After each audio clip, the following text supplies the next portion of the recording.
So it's a little bit of a change from the norm in terms of introductory style from us this week, folks, but we're going to roll with it. This week we're blessed to have someone who is a regular on Mooney Goes Wild, has written books such as Don't Die in Autumn and The Gospel of Irish Birding, Where to Find Birds in Ireland. This week we're joined by the one and only, the Birdman, Mr. Eric Dempsey.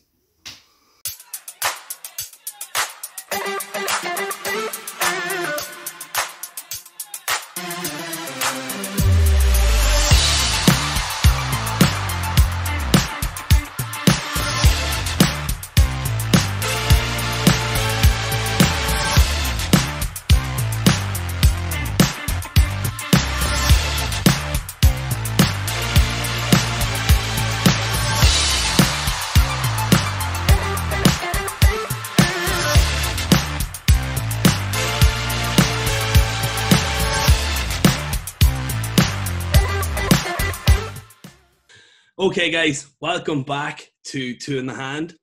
In this week's episode, we are blessed with a guest who really needs no introduction to those of you who birdwatch in Ireland. It is Mr. Eric Dempsey, the Birdman. Thank you very much for joining us, Eric. Oh, it's a real pleasure. Thank you very much indeed. It's a great honour to be on your show. It's brilliant stuff. Brilliant stuff. I've enjoyed every one of your episodes so far. But cheers, Eric. You lowered the bar by bringing the likes of me on. There's no question. Don't know about that now. I wouldn't agree with that. It's certainly not. But again, thank you. I know the lads and myself are very, very excited to have you here. So we put a lot of effort into drumming up some questions to really stump you. So I hope you're on the A game this evening. But as I said, thank you very much for coming. Do you mind if we just fire away with some questions? Fire away. I'm ready. Okay. So the first thing you have to ask the Birdman is, how did you get into birding? And could you tell us a little bit about yourself and I suppose your background in birding, essentially, and your background in Irish birding? Well, I was born and raised in Finglas East in North Dublin. You know, a rough corpo estate. And it's not exactly what you would call the epicentre of ornithological studies. Let's put it that way. But I went to a local school called the Sacred Heart. And I had a wonderful teacher there, Mrs. McCarthy. And here's the mad thing, right? Mrs. McCarthy, you spoke with Victor, I think, last week, or the week before. He had the same teacher. No way. That's good. Sean Farrell had the same teacher. Ray Scally had the same teacher. Wow. Joe Addison had the same teacher. Paul Archer had the same teacher. Eugene Archer had the same teacher. That's a mad coincidence, isn't it? All coming from that's gas, yeah. Ballymun, Finglas area. And this teacher, I suppose she inspired us. I mean, and we had her we called low babies and high babies, infants and senior infants and junior infants. And she took us out on nature walks. And she inspired us to have an interest in nature. I was doubly lucky in that I had my parents who were very interested in animal welfare. I mean, you know, one of my earliest recollections was on a demonstration when I was only about 6 or 7 against hare coursing, and my parents were on that. And you know, my father's dead since 2007, but my mother is still a great, you know, animal welfare campaigner. So I was raised in that sort of family who encouraged me to take an interest in the world around me. And when I went to school, I met this wonderful teacher who inspired us all at a very young age. So, you know, when I stand up in front of school or stand up in front of kids, you know, people often ask me, like, why are you wasting your time talking to children? You know, why you're wasting your time? You should be doing other things. I always feel I'm carrying the baton for this woman called Mrs. McCarthy, who inspired us in many ways to take an interest in the world. So from an early age, I was interested in birds and nature and wildlife. I was lifting up stones and I was, you know, staying up for dawn choruses. And I mean, I always say that, like, a dawn chorus is one of the most wonderful things you could do if you have kids. I remember sitting in my garden in Finglas with me dad, and, you know, we poor guy, you know, I'd plague him to get up at dawn, you know, the last thing he wants to do. And, you know, you're sitting in Finglas, so I'm about, like, I'm even younger than Brian McCluskey. I'm about 12, you know, 8. and like, I'm sitting in Finglas garden and listen to blackbirds and dunnocks and robins. And like that dawn chorus, that first dawn chorus I had with my dad in the back garden was possibly, it was a life-changing experience. And I've experienced dawn choruses all over the world. I've been in tropical rainforests, I've been in deserts, I've been in all sorts of places all around the world. But you know what? That dawn chorus that I had in Finglas was the dawn chorus. And so I'm steeped in that background, you know. Coming from Finglas, you know, I got an interest in the world around me. I had the Bots, the Botanic Gardens close to me. I had Glasnevin Cemetery beside me, and used to go mitching from school and, you know, go around the Bots and whatever. And it was just, you know, I got an interest at such an early age. And, you know, I put all my interest in the world to those early days, you know. So, yeah, I had a very lucky chance that I had a great teacher and great parents. Yeah, I always say to people, that's a lovely story, Eric. I always say to people, if you have nature in your life, you'll never be bored. No, I've never been bored in my entire life. Since I could sort of, you know, even comprehend the world around me, I've never been bored. And, you know, we have early recollections, we have early memories, you know, and memories are a strange thing, because sometimes your early memories, you're not quite sure if they're real or not, or if they're dreams, or, you know, they have it almost like a dream-like, you know, feeling to them. And I remember a couple of years ago, when I was writing my memoirs, which is a mad thing to do. And I approached my mother and I said, look, Ma, I have this sad thing in my head of being lifted up and looking out the window with you holding me as a child. And I said, I'm not sure if it's real or if it's an imagined memory or whatever. And what I described for her is exactly what happened. I was about 2 or 3, and my mother lifted me up as a you know, a young child, probably 2 years old, up to look out the kitchen window. And there was house sparrows feeding chicks. And I remember she sort of said something like, come look at the birds, you know. And I was looking out. I was fascinated by these, like, you know, little chicks fluttering their wings. And my mother put me down, and I wanted to get back up again. And she said that, like, it's one of these classic Irish things where a woman is peeling potatoes for the dinner, you know, and the father's coming home and the family's coming in. And, you know, my brother and sister, I was the youngest of 3. My brother and sister were at school, and they were going to come in for their dinner. But my mother stopped peeling potatoes and held me up for about an hour looking at these birds, you know, and hour is possibly, you know, the spark that sort of captured me. And spark, it's a sense of wonder, childish. I say I carry a childish sense of wonder with me. And I'm 59. I turned 59 about 2 months ago. I don't believe I'm 59. I still in my head, I'm still younger than Brian McCluskey. And like, you know, I'm not saying that, but like, I still think I'm 18. I'm still like, you know, gung ho. But that memory, that sort of moment has carried with me. That sense of wonder has carried with me all my life. It's fantastic that you still Sound and very deep answer. Sorry, No, go on for hours. No, not at all. That's a fantastic. It's fantastic to be able to recall that at such an early age. I have no early memories. I think my earliest memory, I was about 18. That's about it. It was last week, John. Last week, that was about the height of it. Alzheimer's has set in very early there, John. Hopefully not. There's two things that I kind of picked up on what you were saying there, Eric, and it's really, really interesting because this is the first. You may well have been the first urban birder, technically. You know? Oh yeah, possibly. Yeah, possibly. But like the likes of Dowdall, like, you know, Jim Dowdall, and you know, he came from Raheny and that area, and you know, there's a lot of urban birders out there. Yeah. You know, an awful lot of people don't speak about it. You know, they really don't.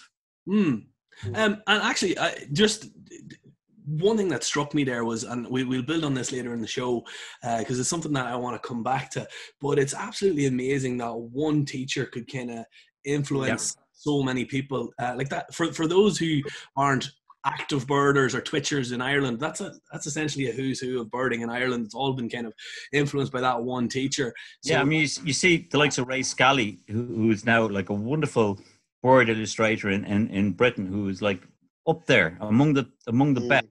You know, like that teacher, you know, has influenced, that, and they're the only people we know about. And it's very interesting. I spoke with a botanist who's one of Ireland's leading botanists, and guess what? Same teacher. Wow. Ireland's leading botanists had the same teacher. Just the people we know about. So I'll tell you, have Eric, a great influence, Eric, now more than ever, we need teachers like that. Yeah. And I've done a lot of work in schools all around the country, and you meet wonderful teachers, and it isn't just about like natural history. I mean, I was working with a school in Ballymun, and again, these are all kids from the flats back in the sort of 80s and 90s. And these kids were winning awards for the potatoes they were growing. They were beating the kids from around the country, in the country, rural, parish. The quality of the potatoes they were growing on the balcony in the Ballymun flats.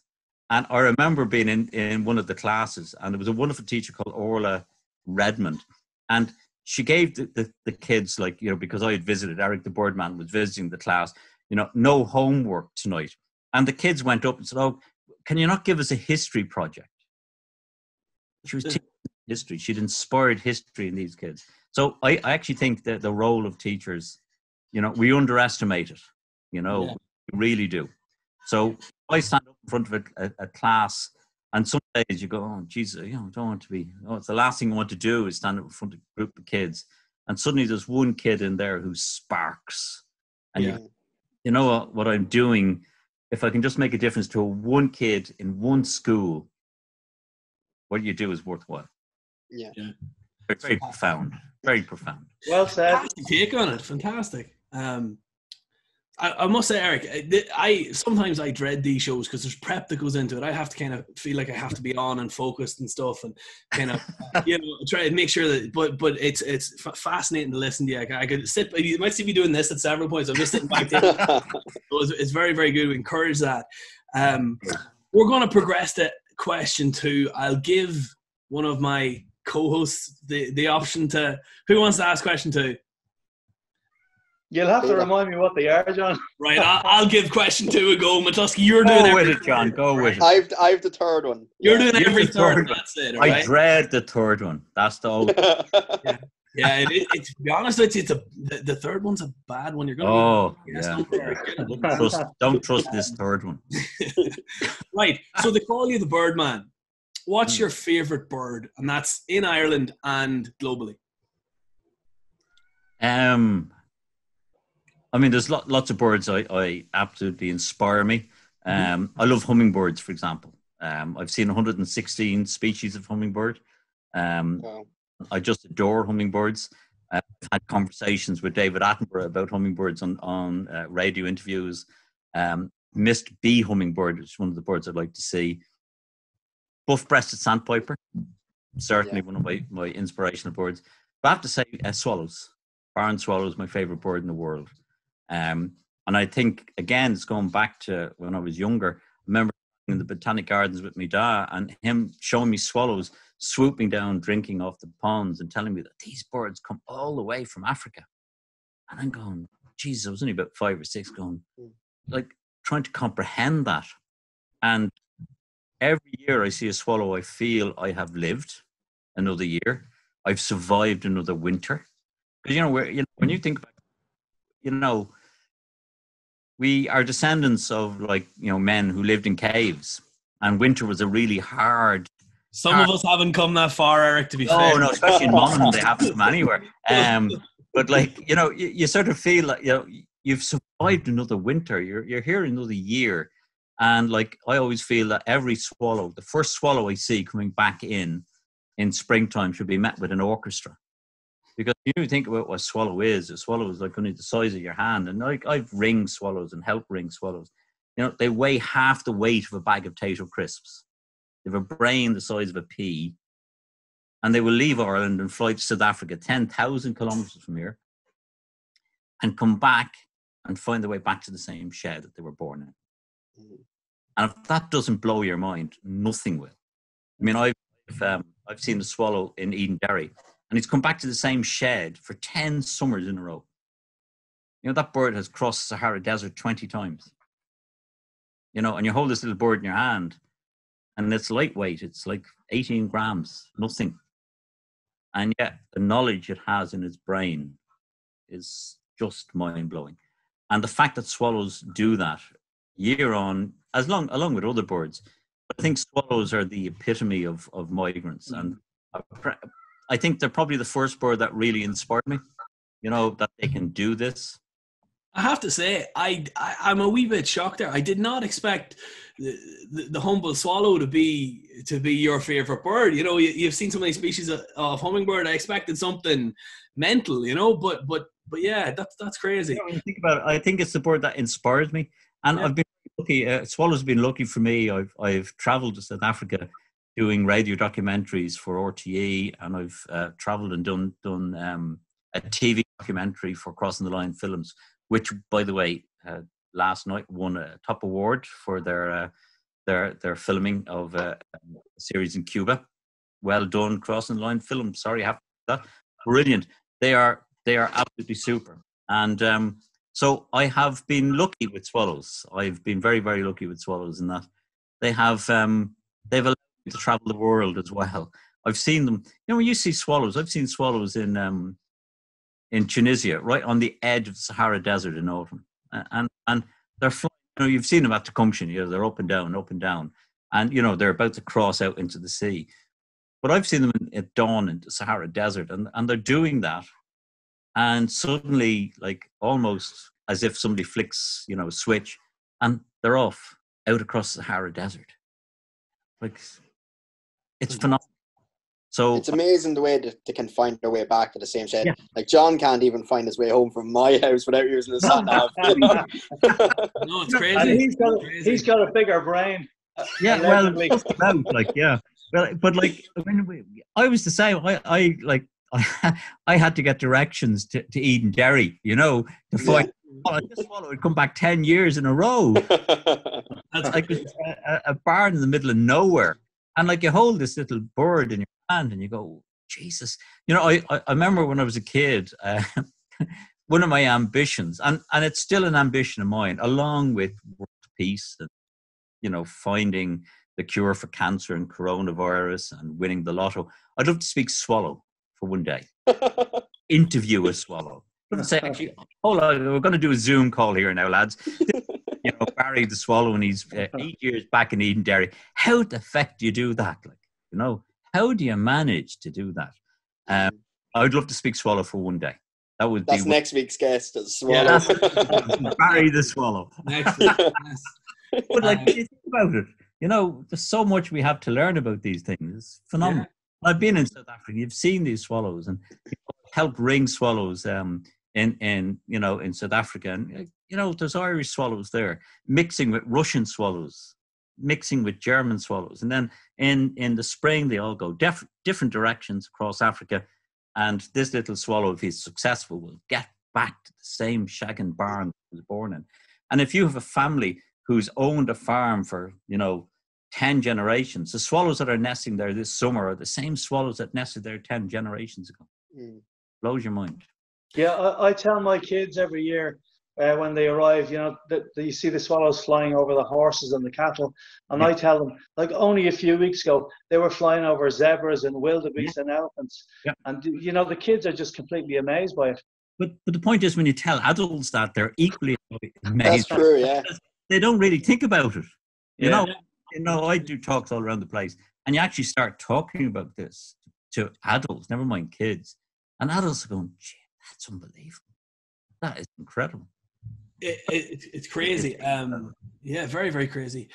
Just kind of on a personal note, I don't get into picking my favorite species of bird, okay? Yeah. I pick favorite individual birds.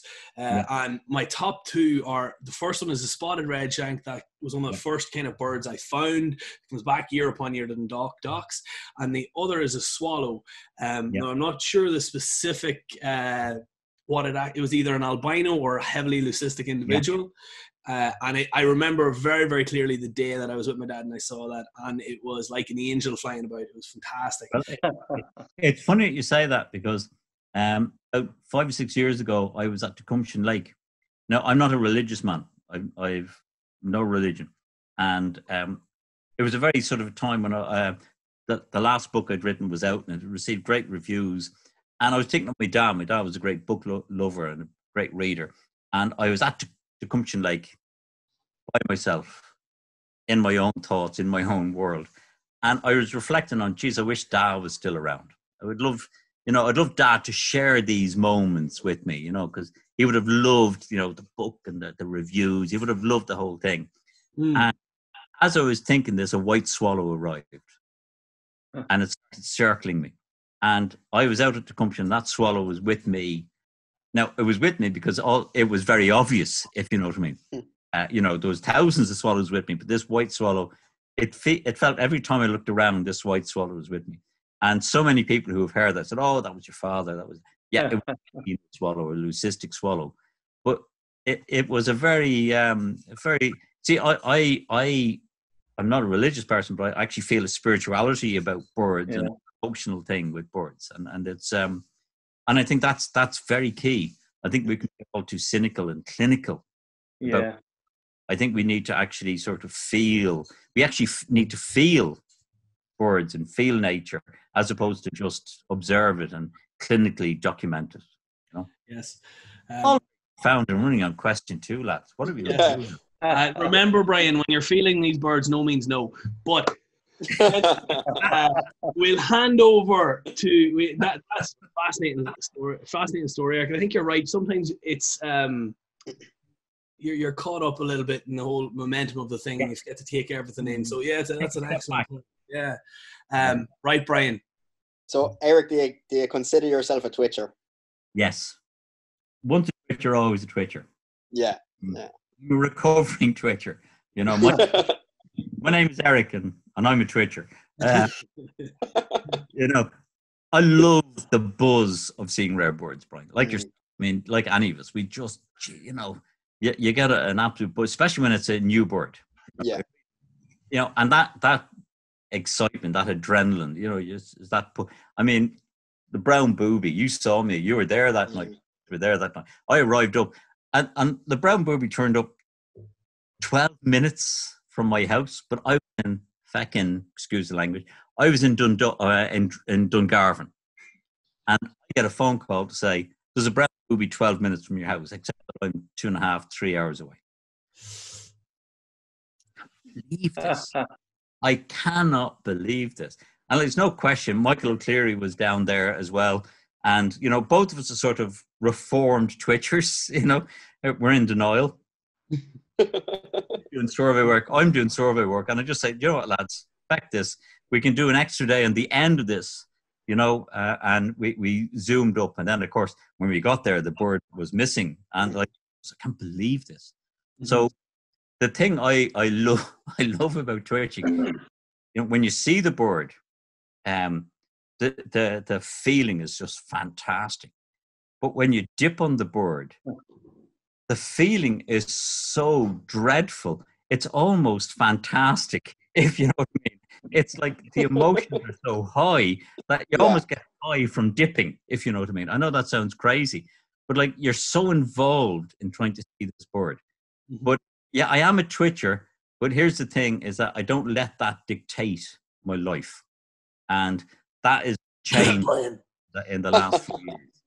Whereas years ago, I would get a phone call and I would abandon everything. Yeah. And I've abandoned weddings.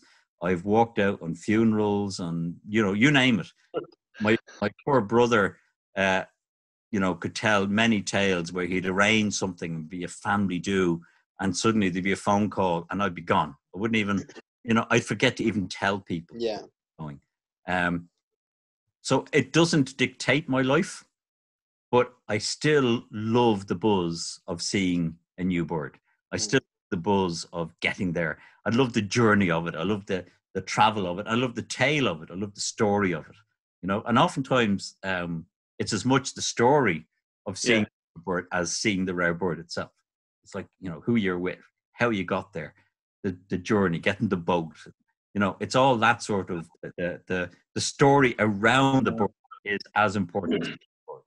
But dipping on a bird is I've dipped too many times to know that it's a dangerous game. You can get very nasty, yeah. It is. It's nasty. I mean, but the joy of seeing the bird is worth the the gamble. But equally, the disappointment when you don't see the bird is as euphoric, because it's like it's a feeling that very few people can understand. Yeah. Yeah, it's like how suicidal you feel when it's only a bird. What's wrong with you? It's only a bird, and you go, yeah, but like it's like it's almost a feeling of complete despair. I think when you build it up in your head. But like it's that feeling is so intense. It's almost a high. If you know. Yeah. It's not just a feeling, like people die and you get over death, but like Jesus, you don't get over a rare bird if you dip on it. You can deal with grief, but like affect a rare bird, like it's hard to deal with. So you know the feeling. It's like I can't believe I've traveled all this way and I've traveled on boats and it's not there. I know. I've seen it, like, and you go, oh yeah. So yeah. I will always be a twitcher, but I don't let it dictate who I am. And that's certainly a big step, kind of getting to the point where you can't, or you can sort of switch off a little bit, because I know I'm not exactly there yet. Neither am I. You'll never be there. No, I think you'll never be there. You'll be in your old age still. Yeah.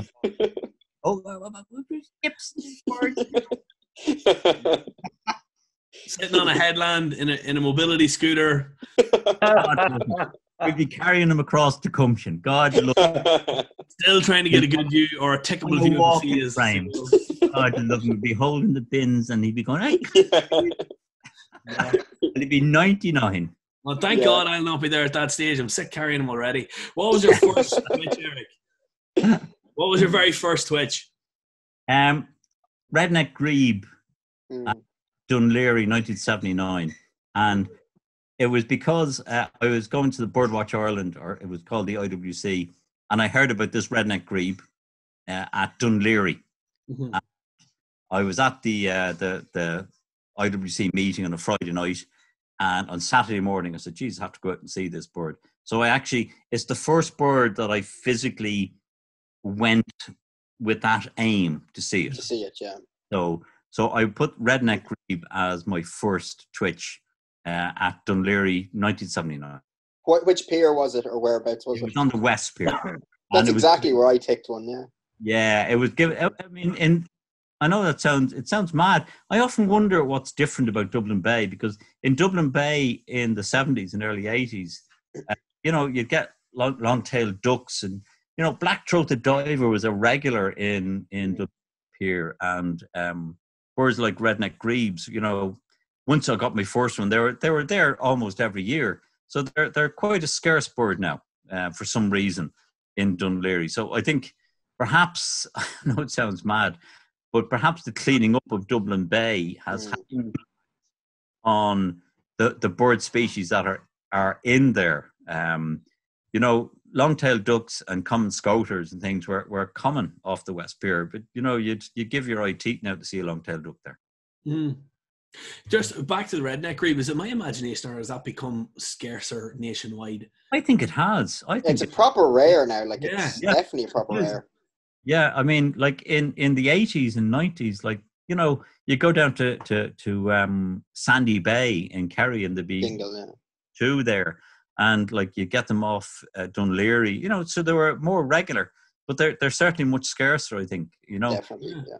So if that's a global thing, or is it just an Irish thing? I really don't know. No. Yeah. Like, there's only a handful every year, like. Yeah. Yeah, they're scarce birds. 2 or 3 max, I think it's a problem that's faced in a lot of species. I mean, you see it worldwide, population decline. So, I think it's affecting grebes just the same way it's affecting every other species. Yeah, I think it is. Yeah, I agree with you, Peter. I think there's, when I think back, I know, geez, I sound like an outlaw, and I suppose I am an outlaw. But like when you think on, species that we had in abundance, I mean, corn bunting. It's like, I don't know, Brian, if you've seen a corn bunting in Ireland. Not in Ireland, no. No. And, you know, like, I remember I've seen corn bunting in County Dublin, County Wexford. I've seen them in Mayo, you know, and, you know, they were there in the 80s, you know, they're up into the early 90s. And it's a species that just disappeared. And, you know, I find it, you know, incomprehensible that the government didn't do anything about it, that there was no big hoo-ha about the loss of the species like corn bunting. Corn bunting I saw in Ireland was a migrant bird at Kilcool back in the early 90s. And I didn't think that was going to be the last corn bunting I would see in Ireland, because at that stage, there was still a handful over in Mayo. And I went to Wicklow because it was a good East Coast tick. That's the last one I've seen. That was the early 90s. So that's what, you know, so it's sad to see species like that decline. Skylark, lapwings, you know, yellowhammers. So there's an awful lot of species in trouble. And yellowhammer and those kind of birds will go the same way as corn bunting. We don't do something seriously, don't tackle the issues that we are facing at the moment. Well, come here. We'll come back to some of that there, that topic in general towards the end, because I have a question for you specifically about the government. Don't worry, you'll not need a tinfoil hat. We should be okay. But we're talking about kind of increasing scarcity of birds. We'll kind of neatly segue into the topic of rare birds. And what would you say that the rarest bird that you've seen, Eric, would be? And you can answer that in an Irish context or in a global context too, whichever, or both. Yeah, no, I mean it's a brilliant question, because you sort of get to reflect on some of the things you've seen. On a global sense, I've seen some wonderful birds. In Ecuador, there was an owl, and it's known locally as the San Isidro owl, because there's only one that they've been able to find. Doesn't mean that there aren't 5,000 forests in Ecuador that have not been able to locate. It's the only one. And it was considered to be possibly a subspecies of one of the other owls in Ecuador, but they have sound recorded it, they've photographed it, and it's different. It's a totally different species, but there's only one of them that they have managed to locate, and like, to be given the privilege of seeing one of those birds is phenomenal. Possibly the last, or maybe the only one of 20 million that they don't know about. But these places, some parts of Ecuador, the forests are so dense that they haven't discovered them yet. There's a bird called a plains wanderer, which I consider to be probably one of the best birds I've ever seen in the world. And it's found in the vast grasslands of southern Australia. And it was a real shot in the dark. We got this opportunity to go birding with a guy called Phil Maher in Australia back in the 80s. And he was an Irish guy, or I should say. And we rang him up. We'd just done a pelagic of the Wollongong in Australia. So we'd been ringing wandering albatrosses. I've held wandering albatrosses in my hand, which is quite an extraordinary experience in itself. But we got talking to the guys on the boat, and they said, "Oh, you should try and go for plains wanderer." And plains wanderer at that time, it had been considered recently extinct, but rediscovered by this guy Phil Maher. And we got off the boat about 7 o'clock in the evening, 8 o'clock in the evening, and I rang this guy. They gave me his number. And Phil Maher basically said, "Look, sorry, I'm not doing any, guiding this week." And of course, I played the Irish card. I said, "Well, look, we're Irish," and Phil Maher sounds like an Irish name, so you must have Irish ancestry and whatever. And after about 10 minutes on the phone, he said, "Well, look, if you can make it out here by tomorrow afternoon, I'll bring you out and we'll have a go." Now it was like about 1,500 kilometers from where we were, and we drove through the night. We got there and went out onto these vast grasslands the size of Munster. And this guy went out. We had a 4-wheel drive and we had spotlights, and we found a female plains wanderer. And at that stage, it had only just been rediscovered.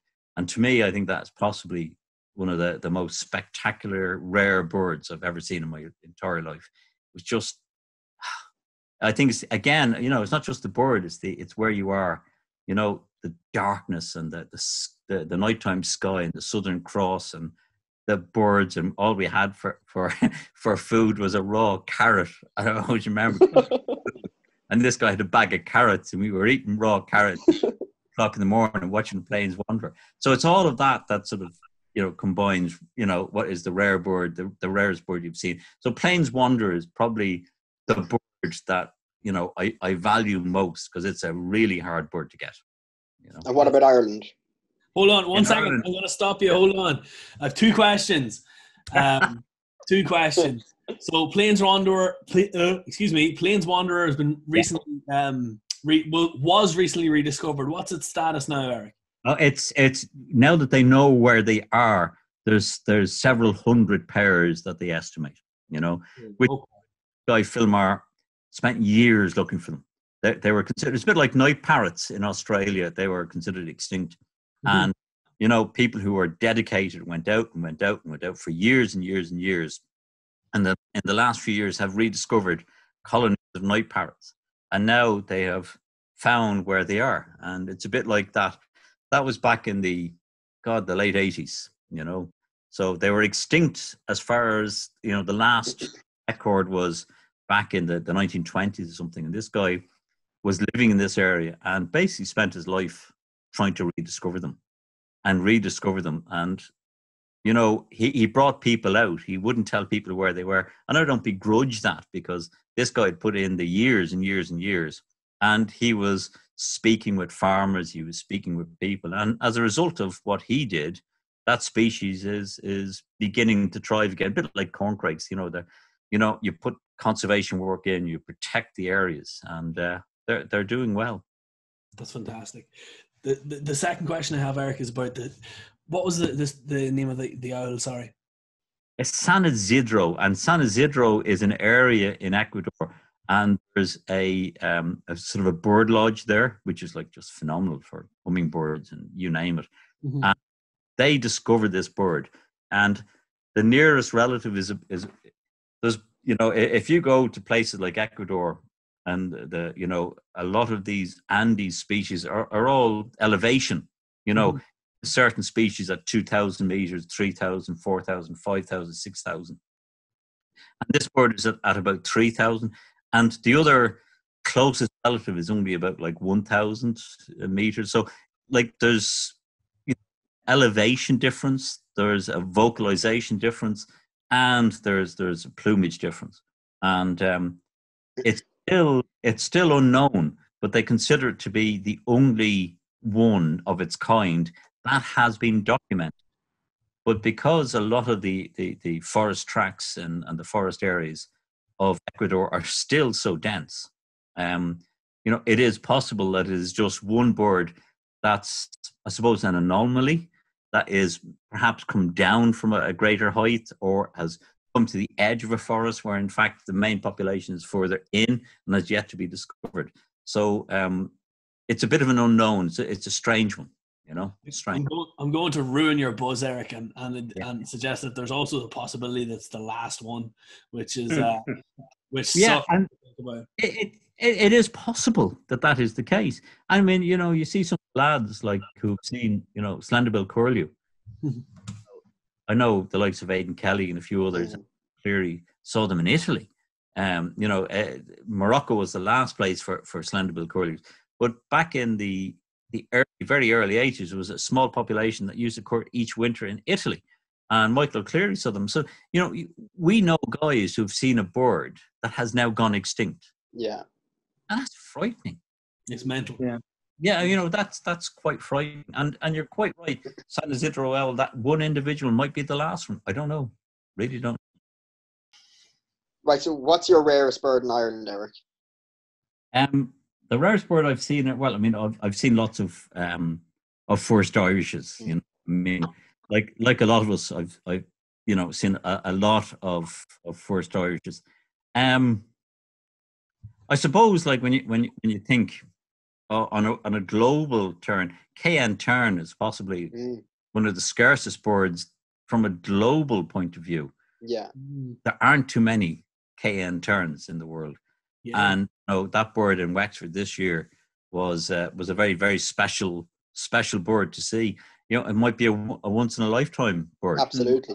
Not just in terms of Ireland, but in terms of Europe. In terms of terms of Europe. So that subspecies of cabots, like that sort of yellow-billed one, it's a pretty rare bird on a global scale. So I would rate that was possibly one of the rarest bird global scale that I've seen in Ireland. A bird I'd love to see in Ireland, of course, is aquatic warbler and things like that. Get to that, I suppose, again, but so I think KN tern, pretty good, way up there. So what's the rarest bird you've found? Elegant tern from an Irish point of view. Yeah, and I've found, it's funny, I've found a few of these like 5th and 6th records from an Irish point of view. An elegant tern is probably the best find I've had. But I've also found, I was the first person to see booted eagle in Ireland.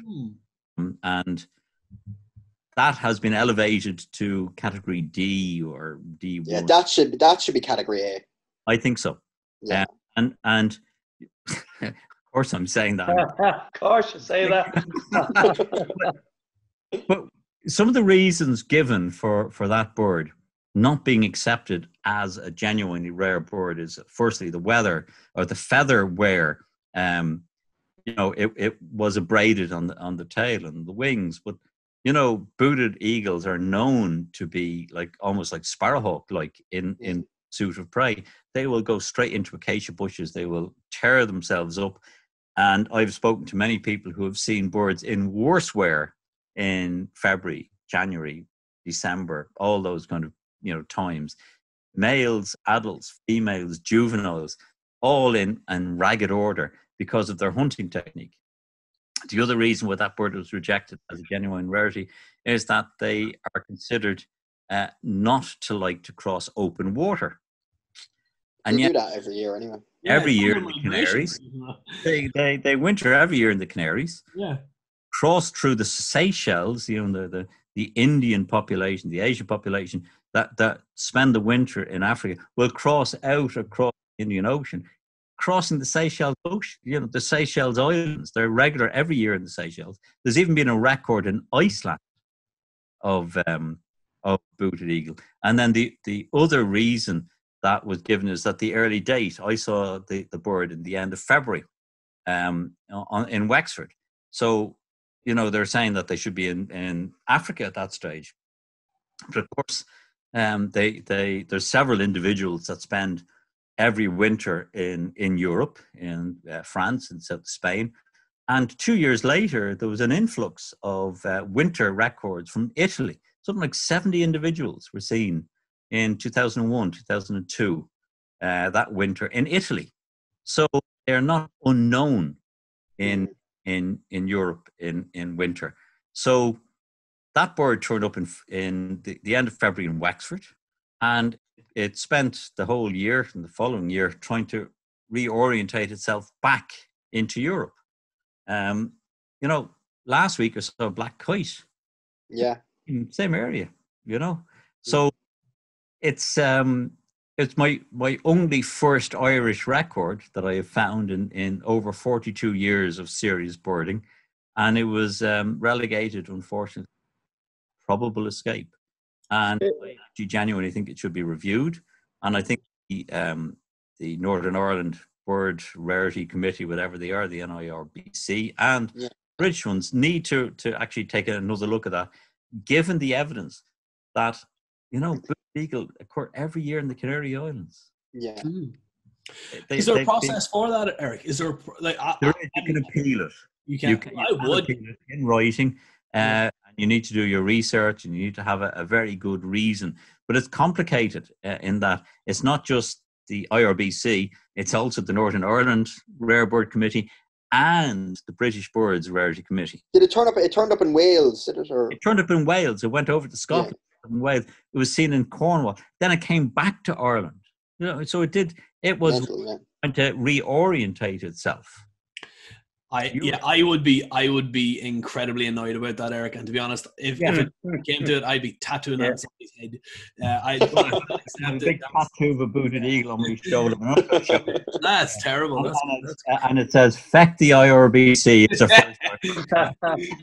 Congrats! That is the intro clip to this video, Eric. That's fantastic. It's one of those. It's like it's a bird that I feel should be on the Irish list, but isn't, and it's the only first Irish that I've found, and it was a bit of a killer to have it, relegated to the zone of, probable escape, because I don't believe it for a moment. I think it's a genuine. We like to use the term, Eric, poo-pooed. Yeah, yeah. Yeah, it was poo-pooed. You're walking a fine line, Phillips. You're walking a fine line. We had to go on record and apologise. Would you just never apologise? Never ever apologise. Yeah, that's what I say. But look, I understand the caution of the IRBC and other rarity panels. But you know what? I think sometimes birds turn up. They're freaks.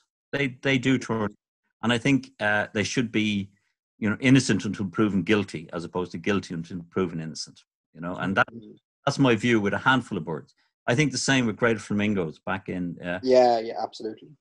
And they were the European race of greater flamingo, and they weren't Chilean escapes. And European race flamingos are not kept in captivity, and they turned up at a time when egrets are, to a penny now. But there was an influx of little egrets at that time. There was woodchuck shrike found that day. And we had one or two greater flamingos turning up. I think greater flamingos should be on the rarities, should be accepted on category A as well. So, yeah. I've seen one, so I agree. Well, if you've seen one, John, I fully agree with you. There we go. What was So that was your rarest bird you found. That was actually a frustrating story, but fascinating too. And we'll have to put the official call out. I think we have a campaign. What do you think? Campaign, yeah, absolutely. A petition. Let's start a petition there, will you? No, I didn't see it, so I don't want to do that. Yeah, no. That's it. Yeah, that's the teamwork and camaraderie there. Terrible. What was your favorite twitch, Eric? Belted Kingfisher, 1984, in County Clare. And it was just, it was because, I suppose, in 1979, a Belted Kingfisher turned up over in County Mayo in Ballina, and it made headlines because a local man shot because he liked to, taxidermy. And I remember meeting Killian Mallarney, probably February 1979, on a bus coming from Madrid, and he was telling me about this particular bird that he had seen. And the same weekend, he'd gone over to Belmullet and found Ireland's first ringbill gull. So that puts it into context. But this Belted Kingfisher was like, geez, that's phenomenal. And I remember it was put on display in the Natural History Museum, and it's still there in the Dead Zoo, as they call it. And this Belted Kingfisher was found by Gordon Darcy in November 1984. And, I often think about, you lads twitching now and the difference between Ireland back in 1980s and Ireland the 2020s. Motorways, I know, you can get to Clare in 2 hours, lads. It was like an expedition to Tibet, in our day. Every feckin' village that had to be, driven through was driven. It was a nightmare. Even get to Wexford took us 4 hours, So I always remember leaving really early, 2:00 in the morning, and driving over, through the Burren in darkness and getting there at dawn. And it was a lovely, crisp November winter morning. And, you just that adrenaline, Jesus, will this bird be here? And as light sort of lifted up, out of the sort of almost darkness, you hear this rattle, almost. Well, oh, Jesus, it's here, it's still here. So firstly, that relief that it's still here, and as light sort of comes up on Galway Bay, And here at the end of a pier is the belted kingfisher. And, you know, the lads were there. Anthony McGeehan was there, and there was a gang of us there. And it was like, it was the old days. And then throughout the morning, British twitchers started arriving. And lads had hitched over, you know, they got the ferry, you know, to Dunleary and hitched from Dublin to Clare, you know, to get to Ballyvaughan. And, you know, there was about 20 birders there. It was a big twitch back in the day. And we all went into Monks and we had soup and sandwiches and it was just this mystical, magical, calm winter's morning. And at the end of the pier, you know, at Ballyvaughan, here's this like belted kingfisher. Fantastic. To me, you know, Amazing. all these years later, it still stands out as just one of those memories that like is etched in my mind until I have dementia. Let's put it that way. So you would consider it a warm memory, Eric? Yeah. I'm going to pull you off. What's your worst dip? Ooh. I've had a few. I think that actually I have two, which sort of has two opposing reasons why I dipped. Mm-hmm. First one, Ireland's first lesser crested tern, Ballycotton. Ballycotton like a lunatic, and I got to Ballycotton, and the bird was sitting on rocks, and I had to walk up by the pier, and I met a guy walking down, a friend of mine, a birder from I haven't seen in years, and he stopped to pass the time of day. And he said, like, how are you doing, Eric? I haven't seen you in a long time. How are you? How's your family? How's your mother? How's your dad? A lovely conversation that lasted about 30 seconds. But when I got up there, the bird had just flown. It had just flown 5 seconds before I got there. He said, don't worry, Eric. It's been doing this all afternoon. Just, it'll come back onto the rocks. The famous last words, yeah. Never came back onto the rocks. So that conversation of someone who is interested in my welfare and my family, and it was a lovely, friendly conversation, cost me less. That's why I always ignore Brian. Yeah, it's a valuable lesson. Yeah. You know, just don't engage in conversation. If you're twitching, don't engage in conversation. Somebody says, "How are you doing, Eric?" Yeah, boom, gone. Yeah. Get the bird, then chat. Then chat. Yeah. But on the opposite side of that, my other worst dip was Baltimore Oriole on Cape Clear Island. And it was second Irish record, and I was leading a group of people onto Cape Clear. There was a gang of birders at a place looking down into one of the gardens on the low road. And so I brought my group around, and they'd see yellow-browed warbler, and it was great. And they all said, look, Eric, you know, Baltimore Orioles, big bird, you go up. They were having lunch in Cotters. So I went up and I joined this group of birders. People I'd known for many years. People who had received, because I was running the bird line at the time, they'd received personal texts from me telling them of the latest status of this bird. And they'd arrived on Cape like I had that morning. And I was standing beside them. And the Baltimore Oriole appeared, sitting out on a bush. And they were oohing and ahhing. And they were going, geez, that's brilliant. That's the best view. Now, these guys had seen the bird 4, 5, 6, 7 times. And I hadn't seen the bird. And I said to them, guys, can I get in? Can I have a look in your scope, please? Can I just have a quick look? Nobody moved. Nobody shifted in that way that you should to let another person share a bird. And that bird was in view for 30 seconds. 30 seconds doesn't sound much. You count to 30 seconds. That's an awful lot. It's a lot, yeah. You could have sketched it in 30 seconds. That's lousy. That's like that's and the bird dropped and I never saw it. And I left the island that day without seeing it. Eric, I'd have been ripping. That's lousy. There's no other way to describe it. There's 2 dips that I've had, but for 2 totally different reasons. Yeah. because the guy was really nice and was interested in me and my family and how I was. And the others because they just Didn't give a hoot. they just wouldn't let me in. And, you know, that to me goes against the very essence of what we all do. I mean, I was down to Pumpkin a week or so ago, and, you know, there's lots of birds there. And I met an elderly gentleman who was there, and he had like binoculars, and he was interested in birds. And, you know, he had told me his son had, who was living in Sweden, had told him that there was a cattle egret in the area. And he came up to me and he said, have you ever, you know, is the cattle egret around? I said, no, it's not there. But I said, there's an avocet out there. Have you ever seen an avocet? And he said, God, no, geez, an avocet. And I said, well, look, just stay there. Let me try and find this in the scope for you. And I showed this elderly gentleman an avocet. He was probably mid-70s. He'd never seen an avocet in his life. And he walked away. He was floating as he walked away. And that to me is what birding is about. It's like you share something. You know, you have shared experiences. Shared experience. And like if you can't do that, if you don't do that, well then the whole value of what you do is nothing.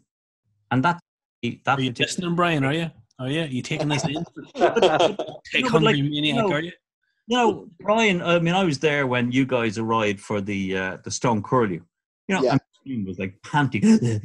You know, he'd actually broken the Olympic record for 10,000 meters. I tell you that. But like, you know, the first thing you do is, Brian, get in, have a look. That's it, exactly. Yeah. That's what you do. Yeah. That's what you do. And if you arrived and I was saying, yeah, oh Jesus, great views, it's brilliant, and you're saying, can I have a look at it? It's gone, flying, gone. You don't see it, yeah. That's really lousy is the way I describe that. Yeah. It's wrong. So Eric, I have to ask you a question. 2 questions. I'm going to assume that's the American rarity that you're twitching on Cape that you mentioned in your book, Don't Die in Autumn. Yeah, Baltimore Oriole. Yeah, that's it. Yeah. Just anybody who hasn't read that book and who's interested in birds in Ireland, you're missing out. That's the first thing I'll say. The second thing, I'll give you that €50 later on. Don't worry about it. It's okay. It's genuine. I wouldn't say it if I didn't believe it, but I'm going to be cheeky.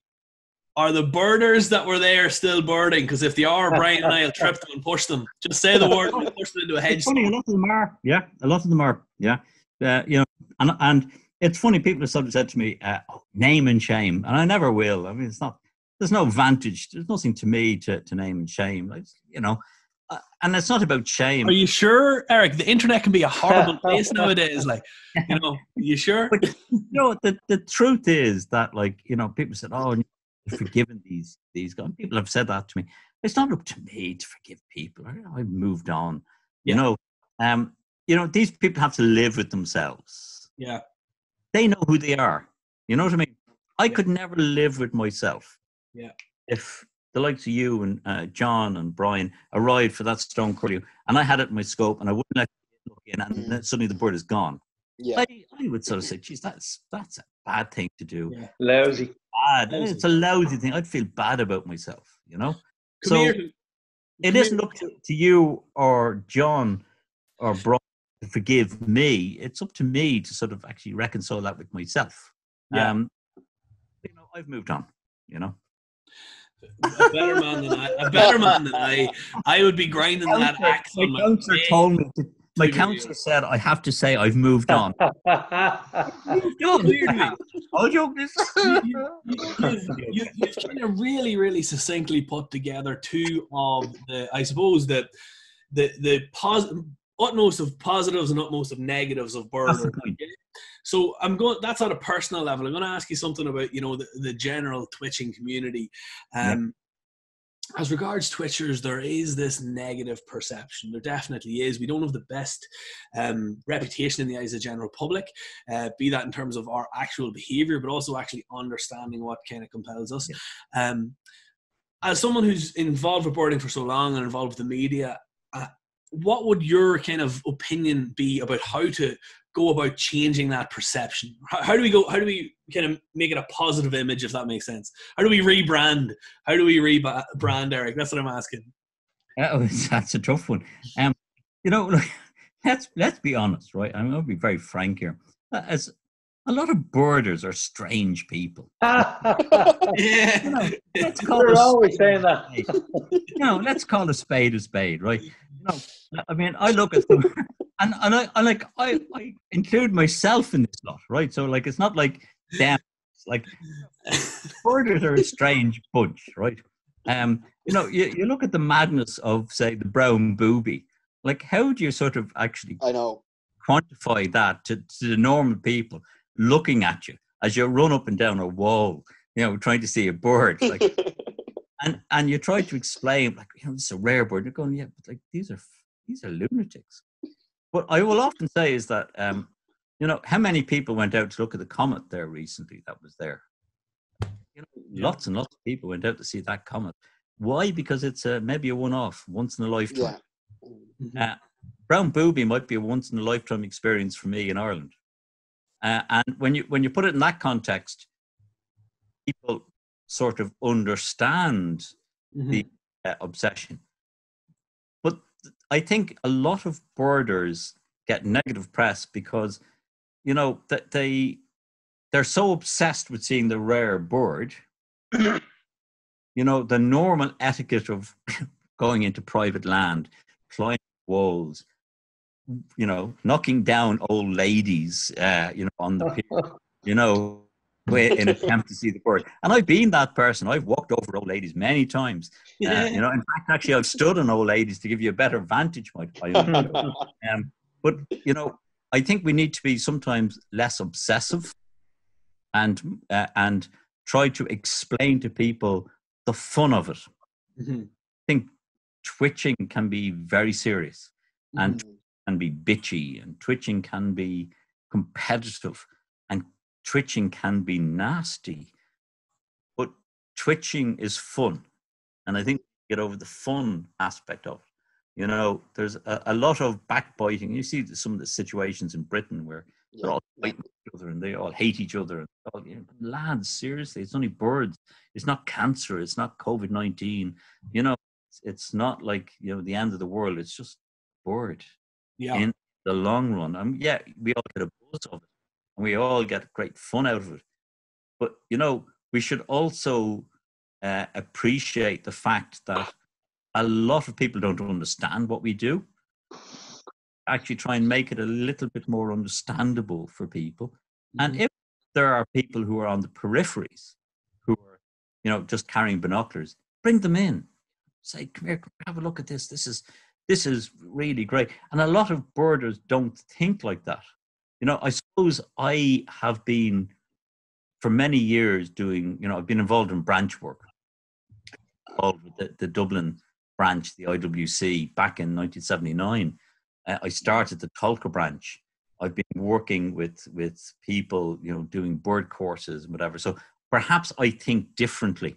I will see people who are looking at the likes of us, at, say, for example, in Greystones, who are looking at us going, Jesus, these guys are, what's going on here? And you talk to them and you let them have a look in your telescope and you explain, geez, you know, you may never see one of these again. And suddenly they understand it. So I think twitchers need, okay, you get your bird, you see your bird, you know, you get your tick, but then just take a moment and see, can I actually share this with someone? You know, and I've always had the view that knowledge has no value unless it's shared, and experiences have no value unless it's shared. You know, you can be insular. You can, you know, keep it all into yourself. You go, that's a great tick. That's a tick.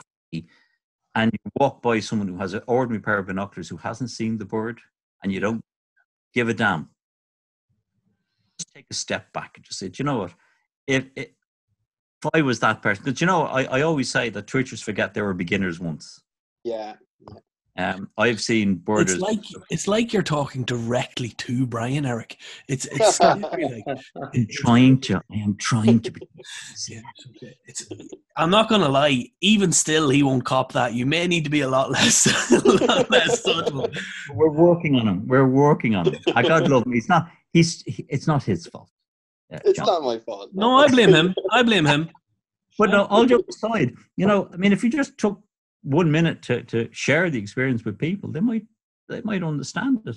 You know, I genuinely in the past I've seen birders like just walk by people who have binoculars, who are trying to see something, who know maybe that there's a beautiful bird out there, and birders just don't give them the time of day.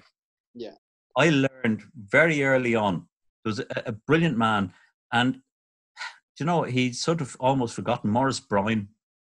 And Maurice Bryan was a former chairman of Birdwatch Ireland. He's, you know, worked with me to start up the South branch of Dublin Birdwatch branch, and he worked with me in the Central branch. And he spoke about education and how by just taking 1 minute, just 1 minute of your time to share a great bird with someone, changes their lives. And if you can change their lives, they in turn could possibly influence all the way. And, you know, I've carried that with me. I run workshops, I do talks. I suppose that's why I've written books. It's the reason why I do broadcasting. It's because I think having all that knowledge, and I'm not saying I'm an expert, but having a lot of knowledge and experience, it's of no value unless it's shared. And if I can inspire one person to take up birds and look at birds, who in turn may inspire someone else, well, that's their life achievement, you know. Well said, Eric. Yeah, I really do not think you can say it better than that. Knowledge is worthless unless it's shared. Yeah. That's a beautiful sentiment to express.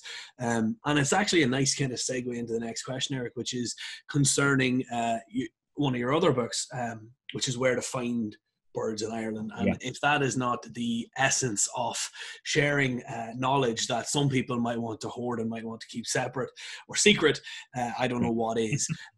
So we're going to ask two questions. That was the most helpful book when I was starting off. Yeah, unbelievable. Funny enough, I still find it helpful for myself. yeah. Michael, it used to have a puffin on the front, didn't it? Yeah, that's right. Yeah, that's right. Yeah. Jer Murray describes it as the gospel of Irish birding. That's great compliment. I think it's warranted praise. It's actually fantastic. And we're going to ask you a couple of questions about it. But the first one is, in that book, you highlight some of Ireland's best birding spots, okay, our most well-known spots and the places where you're most likely to see birds, essentially. So where is your favourite spot? If you had to pick one place to spend the rest of your life birding, where would it be? And what's your fondest memory of that site, I'm going to ask? Tecumseh Lake. Okay. Lake. Yeah. Tecumseh Lake to me is where I am. I can't explain it. It's like my zen place. I love being out at Tecumseh Lake. I love being there midweek, by the way. And this goes because you're there on your own. Yes. When you have this place, you can walk out there and spend 8 hours out there, like in this magical place where anything is possible. You know, when I think about what I've seen at Tecumseh, you know, I've seen mad things. I've seen corncrake, blue throat, Dartford warbler, you know, king eider, ivory gull. Never mind all the shorebirds that you'd expect to see. Never mind, like, I mean, I spent like a week in Wexford last week, and you know, there's lesser yellowlegs and there's pectoral sandpipers and spoonbills and avocet and yellowleg gull, and then there's a redneck phalarope, and then there's a black kite. Yeah, mental. Yeah, you know, this place is just magical, and it's magical all year round. In summer, it's brilliant. In spring, it's brilliant. In winter, it's brilliant. And in autumn, it's brilliant. And in fact, when I die, I have actually requested that I am cremated and that my ashes are spread out on the patch, but only when there's buff-breasted sandpipers there. I don't want my ashes spread when there's no buff bees around. It has to be buff bees on the day, and I want my ashes spread, and I'd love a buff bee to walk through my ashes. Eric, Paul Kelly will be trotting all over you for the rest. Jeez, Paul Kelly will be there at dawn before my ashes are even spread. Absolutely, yeah.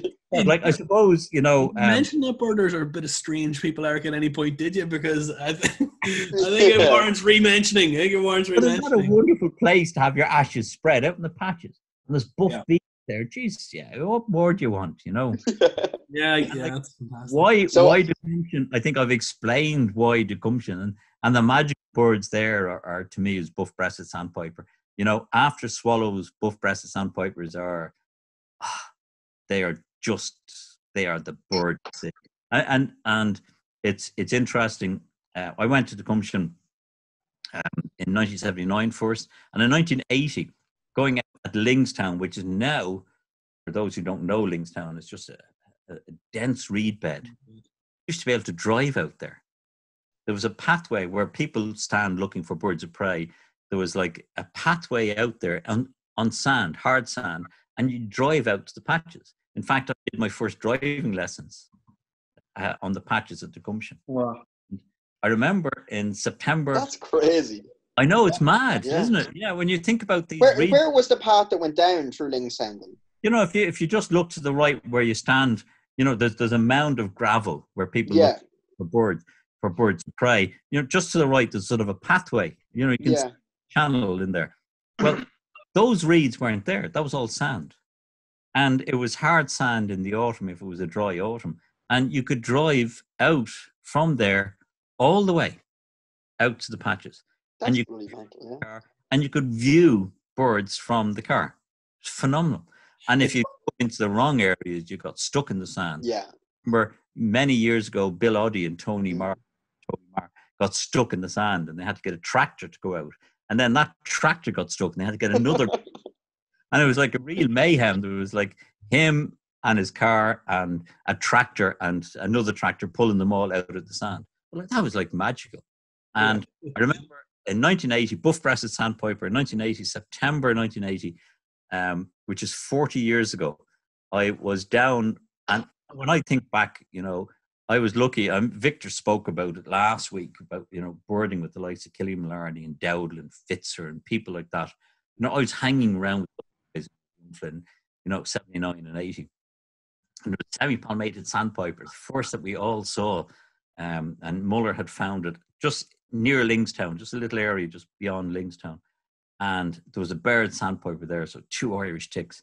And suddenly 4 buff-breasted sandpipers arrived. And they were my first buff-breasted sandpipers. And it was the start of a love affair with buff-breasted sandpipers. Yeah. And I've seen a buff-breasted sandpiper every autumn for 40 years.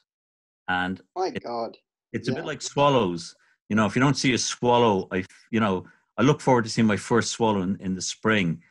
And I feel if I don't see a buff bee in the autumn, you know, there's something wrong. And I had the same conversation with Brian Haslam. I think you all know Brian. Yeah. Real gentleman. And Brian has been around a long time, a little bit longer than me. And we had this conversation about buff bee. We both need to see buff bees every year. We don't see a buff bee. The autumn hasn't occurred. So yeah. So 40 years. Yeah, that kind of answers maybe my next question. What species would you travel for again to see that you have already seen? Buff bee, yeah. Yeah. Buff bees are the bird for me in the autumn.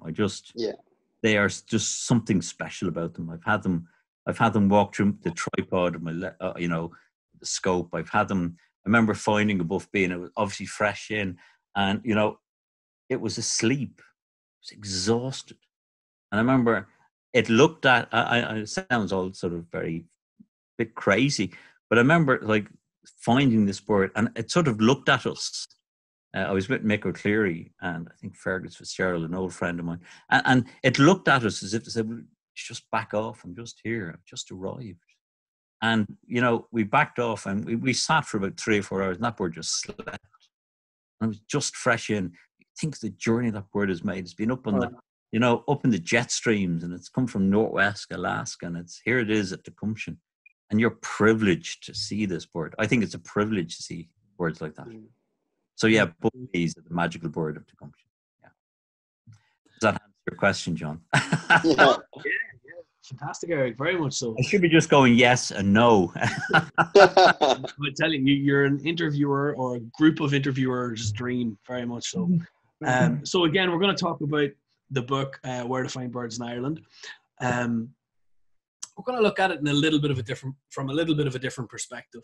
So I know when I started out, the thing that I was kind of struck by about birding was that it's comparatively hard to get into. Okay. Yeah. Now you think you go outside, you look at birds, fair enough. Okay. And to an extent you can do that. But when you want to kind of, I'm not going to say, rise above, I'm going to say maybe transition away from garden bird. Yeah. It's very hard to know where to go. Like you relatively quickly get sick of looking at your garden birds and birds in your locality. It's time to kind of stretch the legs a wee bit and go further afield. That knowledge is not really accessible anywhere for birding in Ireland but in your book. Okay. And I think that's a great, that you're talking about ashes earlier, but I think that's a legacy, and that's a fantastic legacy. I appreciate that. Yeah. I genuinely mean that. But in that sense, and kind of in that vein, what advice would you give to maybe youngsters or people who are interested in getting into birding? What would you suggest to them? What would be your key advice for them? Well, a couple of things. Firstly, if you are close to a local Birdwatch Ireland branch, the branches are great because, you can get to meet people and you can get to go on outings and things like that. Now, there aren't branches all around the country. I was lucky in that I joined the central branch of IWC, and, that's where I met the likes of Dowdall and Fitzer and Muller and the great C.C. Moore, and I met, people like Redmond Wheeler.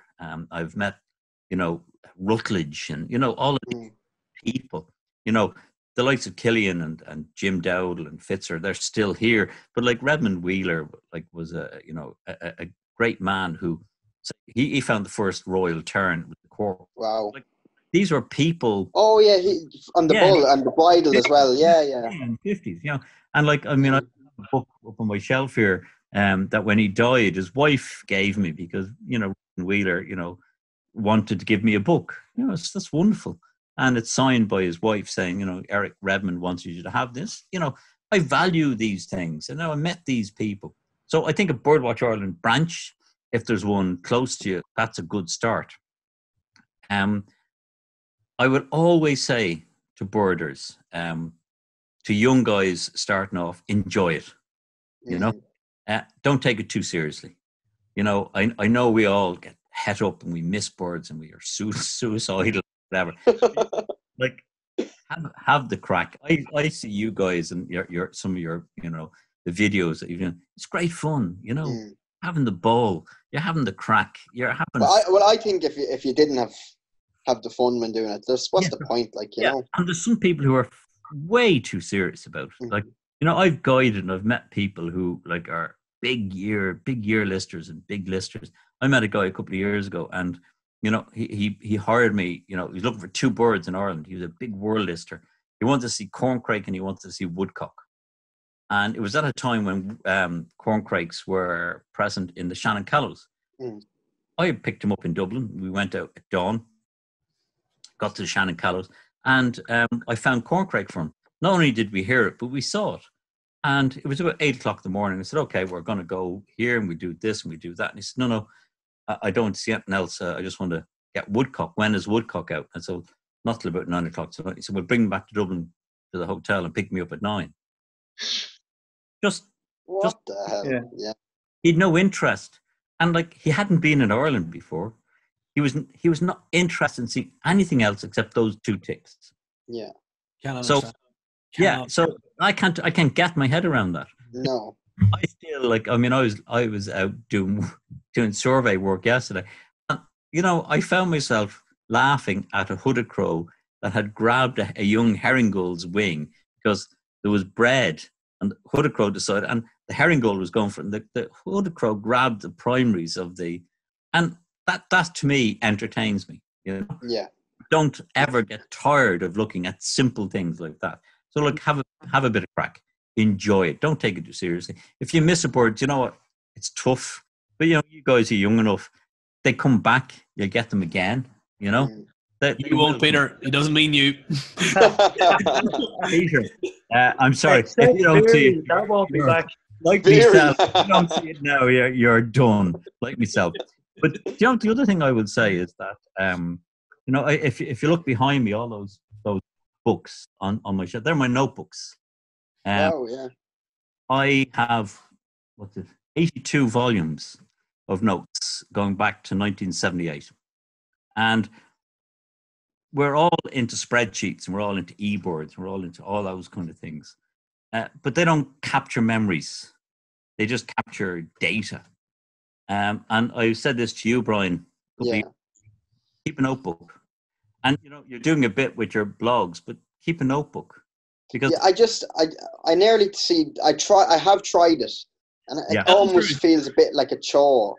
I don't know. No, it's a joy. It's not a chore. And I tell you the reason why it's a joy is that when you've been boarding 42 years, I've 42 years notebooks. I've been boarding probably 50 years, but these are the serious times when I started. When you've seen 12 redback shrikes in your day, they all blend into each other on your spread, right?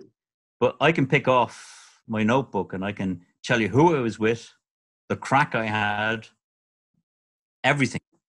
I can tell you what else we saw that day, what the wind was like. I can tell you what the forecast was like on that day from 1982, 1981, 1979, which your spreadsheet won't tell you. And I believe that notebooks, and I think if you look at all the boarders of my generation, we all kept notebooks. Yeah. And I think writing notes forces you to remember what you've seen, forces you to remember the experience of. Now you've done some blogs, but that's why I started the blogs, because I remember they're absolutely wonderful. Cheers. But you do that for 30 years. They all blend with each other.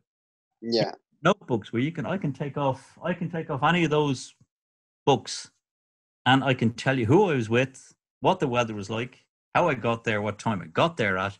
I can tell you, if it was windy, I can tell you what other birds we saw. And they are the things that are the essence of, they're my life.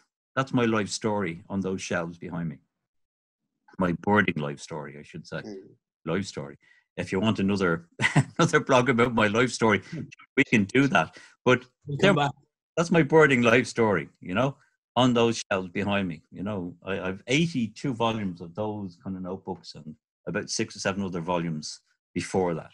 And I would always say to anybody starting off boarding, keep a notebook, because they're something that they're your observations. You can look up, Brian, the internet, and you can tell the identification of X, Y, and Z with your own observations. What you see of that bird is far more important than what the books or what the internet is going to tell you should be looking for. Yeah. I could identify a key theme or key trend in Brian's notes. So, for example, Veery, fantastic bird, seen flying away. Cattle egret, fantastic bird, seen flying away. The theme being that he flushed everything. Yeah. I wish I did see a Veery flying away. Yeah. I think you did. Personally, I believe you did, but okay. I probably did, yeah. Yeah. I'm sure you did. Your notes will tell you that. Yeah. Your own observations are so important. You can look in the internet, you look in books, and they'll tell you what you should be seeing. But would you write for every day? Like I saw. Yeah. Oh no, you see, I don't know. I'd look at that as a chore. No. Do you mean Swifts today, or saw every day, Eric, or do you mean like every birding day, so to speak? And I know you're going to say every day is a birding day, but you know what I mean, like. Well, if I'm sort of in the garden, right? I mean, like today, I'll have an entry for today, and I haven't moved from the house today because I've been doing work. But I saw 2 chiffers, blackcap, and 3 buzzards in the house. I'll note that.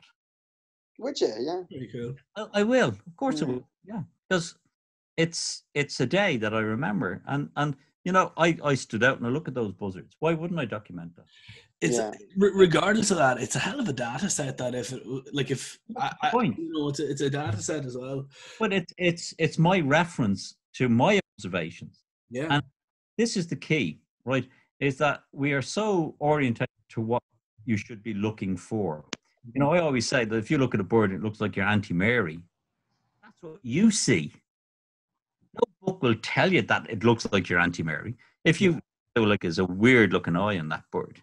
You know, that's your observation, and that may well be the key that will help you identify that bird in future. Can I just go out for a second? There's a northern harrier somewhere. Oh, is there a northern harrier? Northern harrier reported. I'll just fill this awkward silence by saying, can I say something there? I just want to just to kind of chime in with Eric. You say about birds looking like certain things, and one bird, I found a few of them actually, common rosefinch. Yeah. And to my eye, a common rosefinch looks exactly like a bullfinch. It's got the same bill, the same eye, same shaped head. And every time I see a common rosefinch, I never think, God, it looks like a linnet. You often hear people saying it looks like it. So, you know, I agree entirely. That's your observation. And you won't read that in any field guide. And that's the point. That's exactly what I'm saying. Can't worry about this northern harrier. Jesus Christ, a shot of it. Fucking hell. Where is it, or what's the story? No location yet. Rob Vaughan identified it. So Donegal, you'd imagine. Oh my God. No, it's probably Cork. No. Primaries on it. If oh no. Keep this in, by the way. Breaking news. Christ almighty. It's only a northern harrier, Brian. What are you going to do now? Oh no. Are we definitely going to be boffing tomorrow? Where's it going? Where is it? It's probably Cork. It's Dave McGrath has it. So that's probably Barry's Head or somewhere. Okay. No location yet. The shots of it. Send them on when you get a chance. Yeah. You know what? Seriously, John, right? Mm-hmm. Keep this section in, right? Okay. Yeah. Right? Yeah. Because this sums up the quandary, right? Of we have a rare bird, upland sandpiper in Inishbofin. We have a northern harrier in Cork. What do you do? And this is the issue. Brian, my advice, right? Upland first, much rarer than northern harrier. Is it though? Yeah. Northern harrier. You have a better chance of getting northern harrier than you have of upland sandpiper. So the last upland sandpiper, early 90s. I've seen. Well, there was one, 2011. Yeah, but you know what? Northern harrier, people are tuned into them more, and they will turn up more. If there's a northern harrier in Cork, there will be one. So this is the point, right? If you had your notebooks, you know that. All joking aside, decision. Upland sandpiper, is that the rarer of the two? It is. The harder bird to see, it is. Upland sand, northern harrier. That's.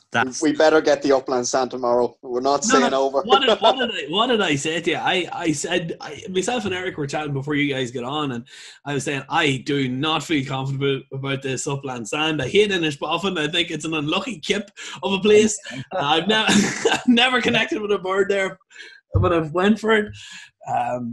But look, Brian, the point is, right, is that fine, you may dip on the upland sand, but you have a better chance of getting northern harrier. Even if you don't see it this year, you have a better chance of seeing it next year. You may wait 10 or 15 years for the next upland. Yeah.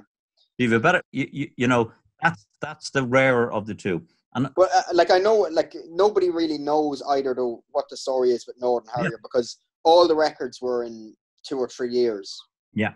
And then nothing. There hasn't been one in, 5 years maybe now? 5 years, yeah. So when was the last upland? There you go. I suppose, yeah. That's the point. Does Jerry Murray need northern harrier? No. John, and just in case you're worried, I don't need it either. Yeah, and I don't either. You know what, Peter? I'd sleep much easier tonight knowing that you have it. Yeah, well, once you know, Brian, I've had it. I've had 2 or 3 of them, so you're fine. Yeah. And upland, yeah. Well, and I've seen upland, so you can sleep well. You know what? Should do an old common board survey tomorrow and look for Oh, Jesus. Come here. We're going to get back to the show. Sorry. Keep the fan happy. The longest show that you've ever had. It's flying by for me, man. It's flying by for me. Just as a side note about keeping notes, I A great piece of software for that is Bubo Listing. Now, it's not intended for that, but there is a comments section. And I remember when I started my list, the lads mocked me mercilessly because I have absolutely everything in it. Who I was with, what happened, any mistakes that somebody might have made during the day, anything that I found funny at the time. Yeah, that's a good piece of software to use to chronicle your birding adventures, if you must stay away from the traditional journal, you know. Were you going to say something there, Eric? Sorry. No. I think that's a very good thing to know. It's I've never heard of it. It's good. It's pretty good. No. You can put like year lists or county list, Irish lists, all that stuff. So any list you want. You can't beat the owl note. So we're going to move on to kind of our last sort of two questions, Eric, but they're very, very closely related, okay? Stems from, again, talking about your book, Where to Find Birds in Ireland. How can we, or even should we, do more to get people interested in birds or to grow the sport, if you will? And do you feel that there'd be any benefits in doing so? And the reason that's a sort of a leading question, I will admit that. But the final thing I want to ask is, as someone who works in the birding industry, so to speak, do you feel that the government recognise the value that's inherent in wildlife or even, shall we say, nature tourism in Ireland? And are they doing enough to promote it? And I know that's a very serious kind of thing to end on. It's not particularly birdy, but I have you here and I'd love your opinion on it. They're great questions. What we can do, it goes back to the, knowledge is no value unless it's shared. Mm-hmm. I think we need to, I hope that in my lifetime, I have, courses, I've done branch work, I've led outings, I've done all those kind of things. And I hope that perhaps I've influenced people. And I think we collectively have to make sure that what we do is shared with people. So that's the first thing. I think the likes of Birdwatch Ireland and other conservation groups need to be supported. But over the years, I've seen things that we could have done collectively, but birders weren't interested in, and it's not even being judgmental. Birders, a lot of birders just like ticks. They just want to do their own thing. They just want to take photographs. They're not interested in conservation. They're not interested in education. They just do it for their own gratification. They do it for their own interest. And that's all fine. Eric, give us an example of the type of thing that you mean there that we could have done, if you know what I mean. Well, I think, look, I've been involved in conservation for a long time. Mm-hmm. And I've done campaigns and I've been, I've made enemies within certain groups because I'm very outspoken. But I remember years and years ago, we were trying to save Booterstown Marsh. And it was a very good example of, I was very young. I was 20, 21. And we were out there and we had RTE out there, use broadcasts, and it was a whole big interest. And what we were trying to do is, Booterstown Marsh had become overgrown. So we were digging out Booterstown Marsh and creating, channels to create sort of mud flats for birds to be feeding in the area and also for roosting. Now, anybody knows Booterstown. It's a small little marshland. It's in Dublin. It's near, Sandymount, Blackrock. And I remember meeting a whole load of birders who were out looking for Med Gull. And they were laughing at me. Oh, they were all sort of slagging me off. What are you doing there? There's a Med Gull here. That's when Med Gulls were rare.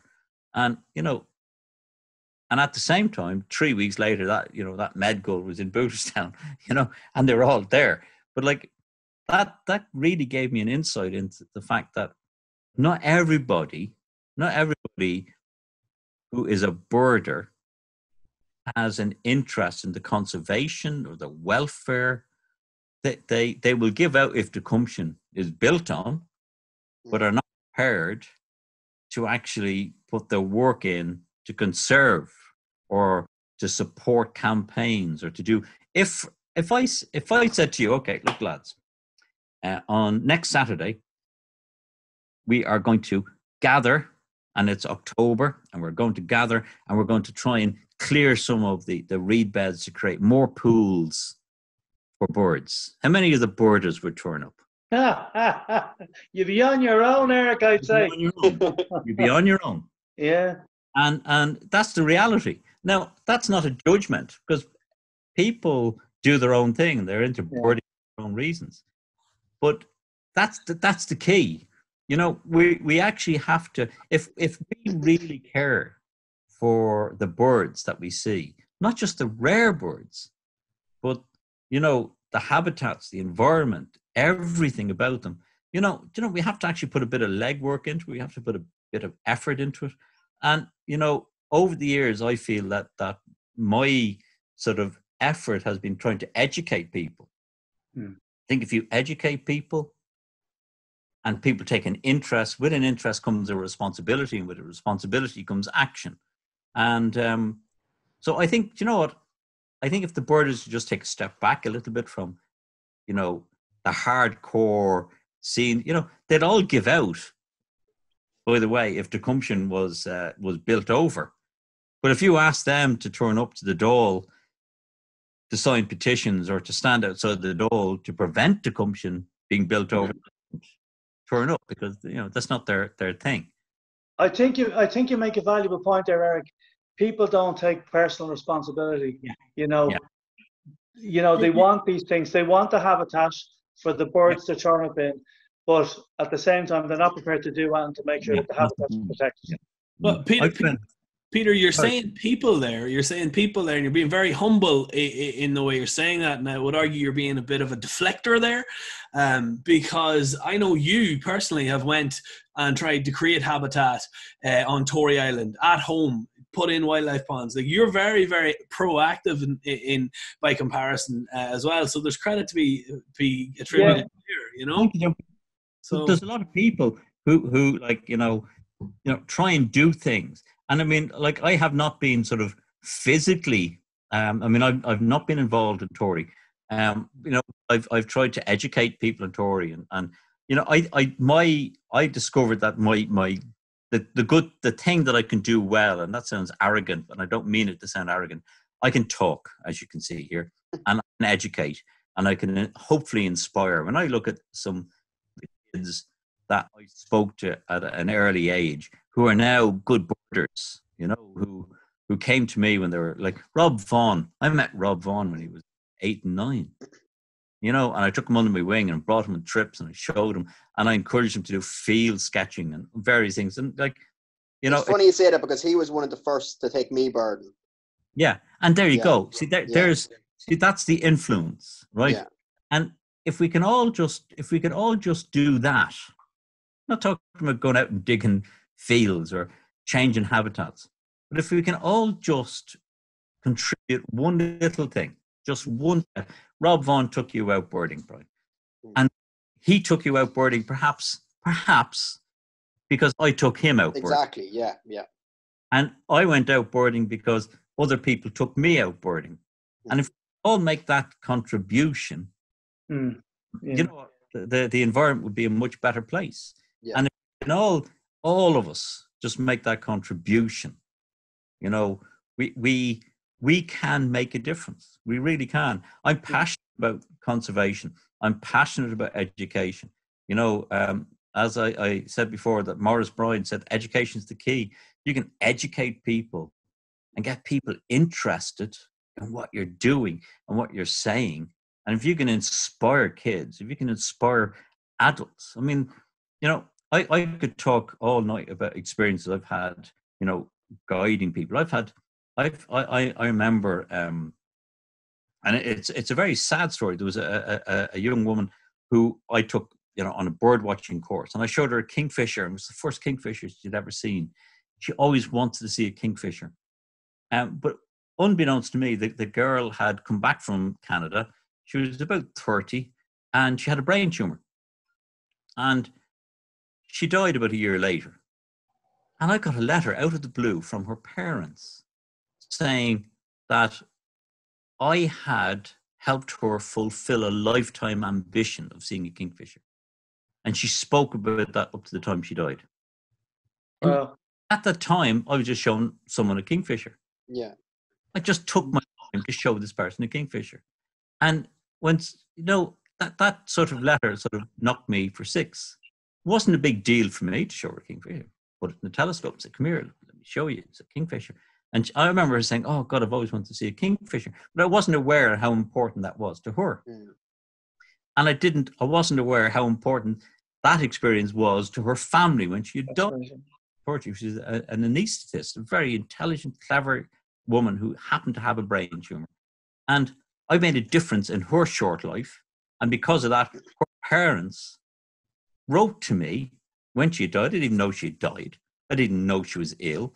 And had wrote to me to say, just want to let you know you made a difference to this person's life. If we all just take, I showed that avocet to that elderly man. I don't know anything about that elderly man, but I may have made a difference to him. And if we did that, just one little thing, every one of us, we all just take a step back from the madness of twitching, the madness of boarding, the madness of it all. And I'll take a step back in December. Yeah.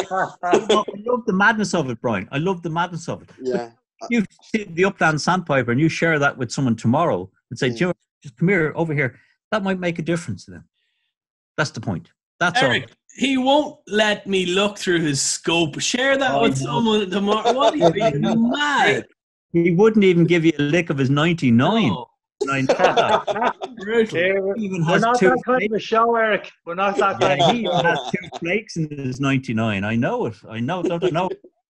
Come here to me. I'm gonna. You mentioned guiding there, and I'm gonna steer you back towards the tail end of that final question there.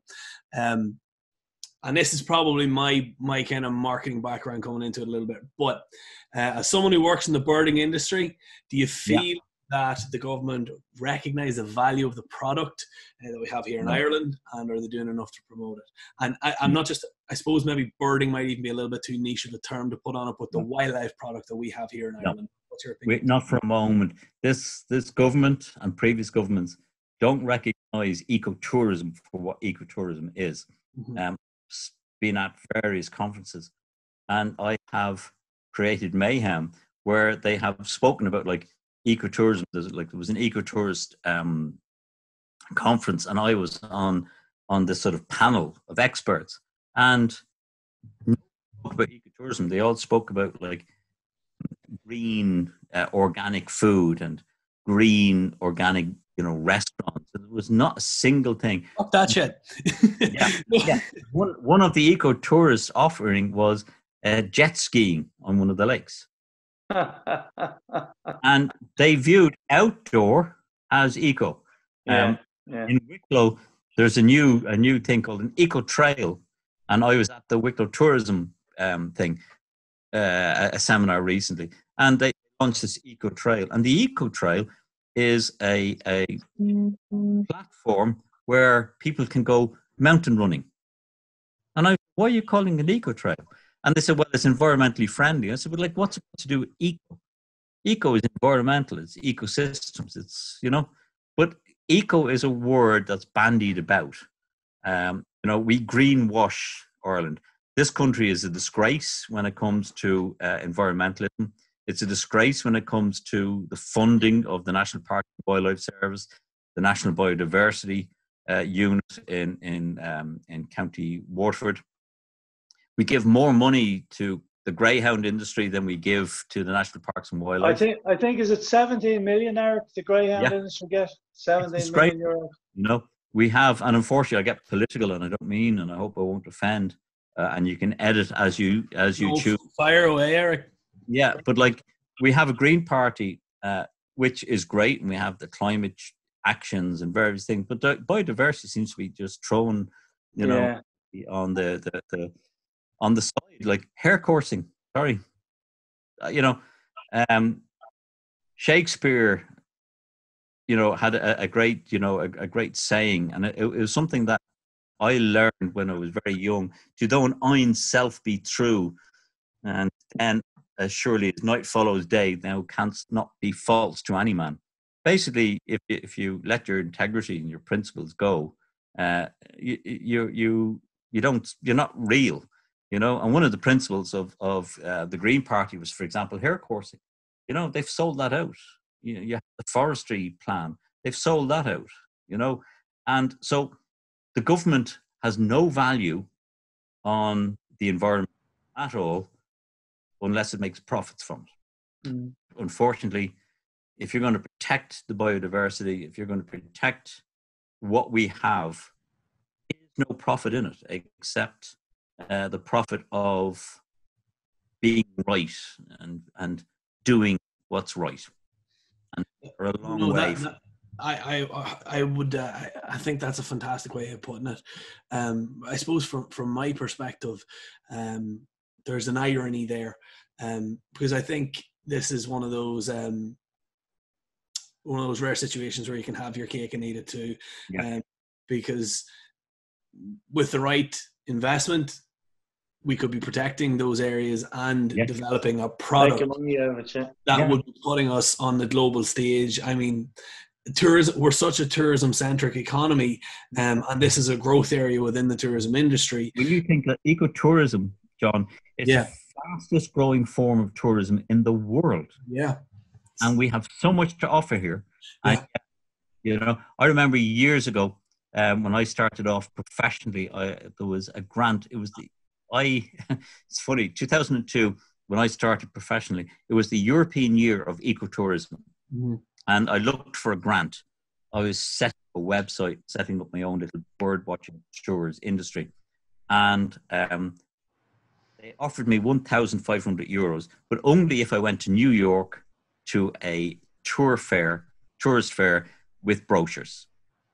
And I said, like, you know, I don't want to do that. We have online stuff. We have, you know, and the girl who was in charge of funding spoke to me and she said, do you know what, Eric, if you came to us and said you want to build 10 houses on a wetland and look for €1 million, we'd probably give it to you. But what you're doing is just 20 years ahead of your time. Yeah. Yeah. We're still at that point.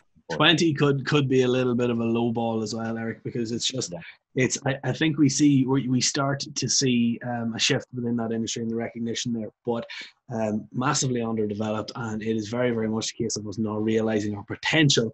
And as I said, the irony there is that we could do all this good and still make a lot of money. Ecotourists don't just come here and spend money on birds. They'll benefit every collected industry there. Restaurants, ferries, you name it. Hotels, bed and breakfast, you name it.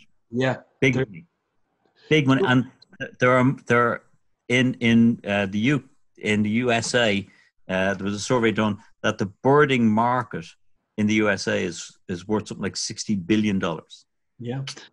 It's crazy. I think they classify it as a sport over there. They're very, very stringent in that, and it's considered a sport, but they categorize it as the fastest growing sport in the US. Yeah, absolutely insane. You know, and we could tap into that 20 million times over. I mean, Skelligs is the greatest example where people are now going to Skelligs dressed in Star Wars uniform with, you know, whatever they are, instead of going to appreciate the culture of a UNESCO heritage site. Instead, we've made it into a Star Wars theme park that is befitting of Disneyland in Florida. Disgraceful. Yeah, no, look, I tell you what, Eric, I've said this a couple of times, but we could genuinely listen to you all evening. It's highly, highly enjoyable, but I think that's kind of a nice way to end the show. We've heard your birding experiences. We've also heard your opinion on how to get people into birding and how much potential that there is still in Ireland to further our interest and do good at the same time. And I think that's a nice positive way to sum it all up. I'm going to go out on a limb, as I usually do, speak for the boys. I'm going to say thank you very, very, very much for coming. It's a thumbs up from us, Eric.